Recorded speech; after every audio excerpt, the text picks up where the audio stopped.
Calaroga Shark Media. A quick joke from Jimmy Fallon, who said the good news for Nikki Haley, she's only 52, which means she can run for president at least 8 more times. I am Johnny Mac with your daily comedy news. Ted Sarandos, he's the Netflix CEO. He was on David Spade and Dana Carvey's Fly on the Wall podcast, and he talked a little bit about Dave Chappelle. David Spade told Ted, when you come out and say, I do back a comedian saying what they want, it doesn't mean you agree with it. It just means let people talk. I think that's commendable, especially we're comics. We like that. Ted compared Netflix to a bookstore, saying you can open any book you want or not. People like to think about all kinds of diversity except for diversity of thought, and comedy is one of those places where you should have a pretty open playground to figure out ideas. Ideas have to live through conversation. I think comedy is a great place to start the conversation. Spade said, some people don't agree, some people do, and it's under the guise of a joke. Ted said, keep in mind, we try to do a lot of variety because Netflix itself, people like some shows and not others. That's why we have so much to watch on Netflix. Because tastes are really diverse, and certainly within comedy. The point I was trying to make when people got angry was the idea if you don't like that idea, switch it and find another one. True, I'm going to just point out my Netflix algorithm did not surface the Hannah Gadsby special. And in the Facebook group, which is Daily Comedy News Podcast group, Aaron posted, I had to actively search for this too, and I'm trans and a freaking comedian. So I don't know what the algorithm's doing. Sarandos says his position on Chappelle Gate comes from being a fan of comedy. I came to this completely as a fan. I love creative people. I love what you do for the world. And for me, it's what makes me bounce out of bed in the morning because I feel like I'm doing something that matters to people. Really?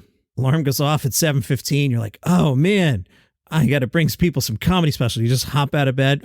Spade said he doesn't always agree with comics who go too far, but he admires them for coloring outside the lines, saying they're trying stuff. It's not the same 6 jokes that everyone's allowed to use. Sarandos says comedy's an art form that has a lot of different shapes, and if you do shock comedy, the hard thing is getting the audience back. So it's a different kind of art because it's not just a cheap laugh. You actually have to rein the audience back in, too. You have to be a master of a lot of things.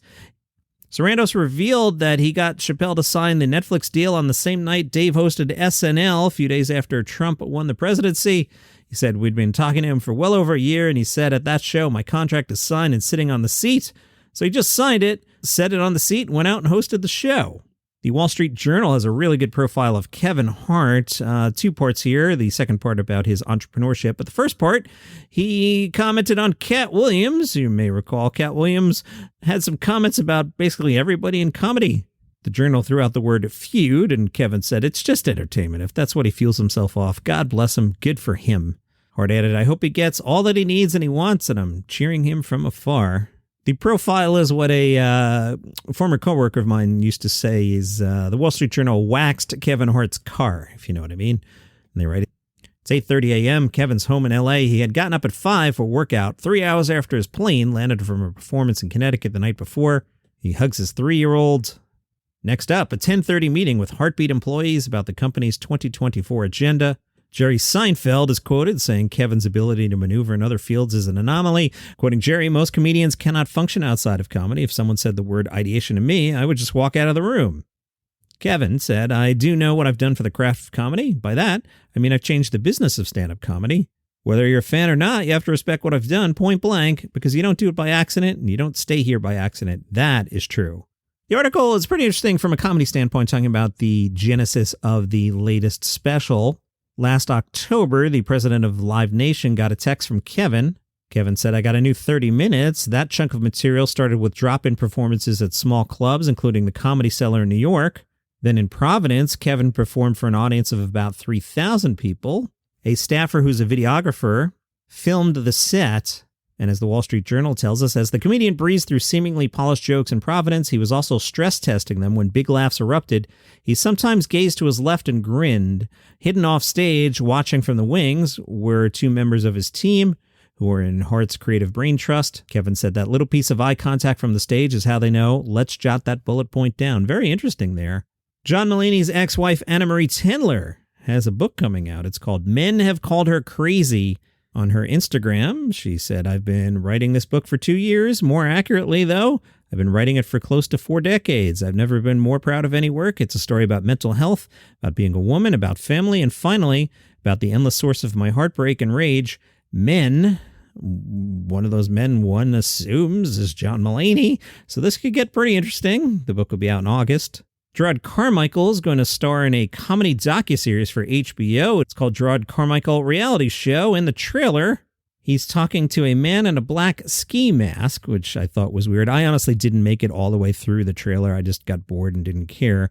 But people on the interwebs say, given the body language of the person in the black ski mask, they believe the person is Carmichael's frequent collaborator, Bo Burnham.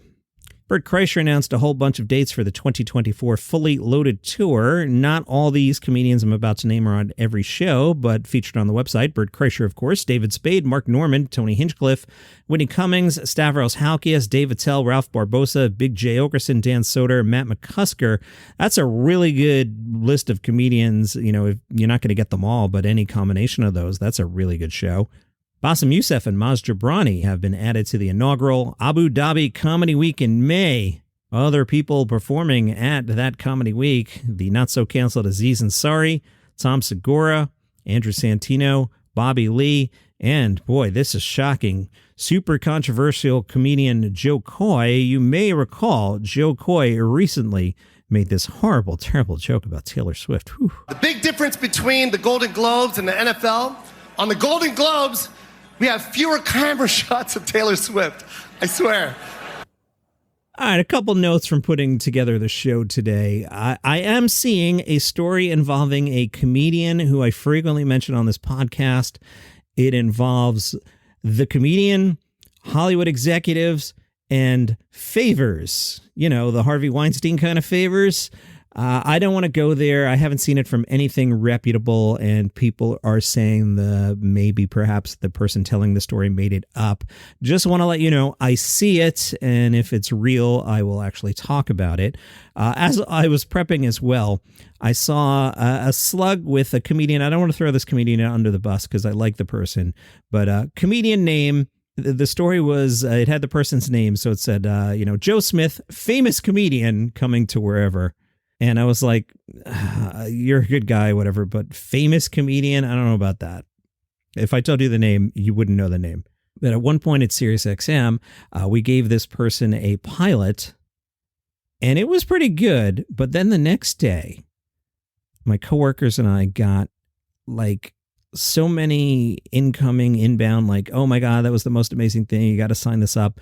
Like, I don't mean like 3 or 4. I mean like hundreds. It was just like a completely unnatural reaction of just everybody in the world going, oh my God, this is the greatest thing ever. You got to give this person a show. And we just walked away from it because it was like, come on, there's no way that's real. Stop. Been doing this a long time, folks. I know how to recognize normal patterns. At South by Southwest tonight at 7 o'clock, it is the stand-up comedy kickoff, which the South by Southwest website lists as stand-up comedy kickoff, parentheses, stand-up comedy. Thank you for clarifying that. The description: comedians take the stage for the first stand-up show of the 2024 Comedy Fest. And I love this disclaimer that the lawyers must have said to put: programming descriptions are generated by participants and do not necessarily reflect the opinions of South by Southwest. Yeah, you don't want a controversial take like comedians take the stage to be, you don't want to say that that's gospel. What if that doesn't happen?